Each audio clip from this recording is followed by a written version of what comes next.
দীর্ঘ সময়ে আর্জেন্টিনা এবং বার্সেলোনার জার্সিতে হাভিয়ের মাচেরানোর সঙ্গে খেলেছেন লিওনেল মেসি। তাদের বন্ধুত্ব সর্বজন বিদিত। এবার সতীর্থ থেকে মেসির কোচের ভূমিকায় আসতে চলেছেন মাচেরানো, এমনটাই জানাচ্ছে ক্রীড়া বিষয়ক প্ল্যাটফর্ম ESPN। ইন্টার মায়ামির কোচের পদ ছেড়ে দিয়েছেন মেসির স্বদেশী টাটা মার্টিনো।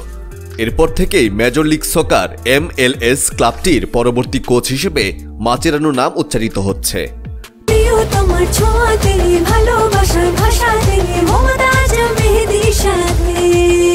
মমতাজ মেহেদী, প্রিয়জন প্রিয়তমার মেহেদী। মাচেরানো এখন আর্জেন্টিনার বয়সভিত্তিক দলের কোচিংয়ের সঙ্গে যুক্ত।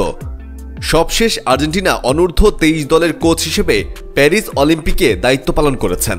তবে এখনও ক্লাবের ডাগ আউটে দাঁড়ানো হয়নি মাচেরানোর। দায়িত্ব পেলে ইন্টার মায়ামি হতে পারে তার কোচিং করানোর প্রথম ক্লাব।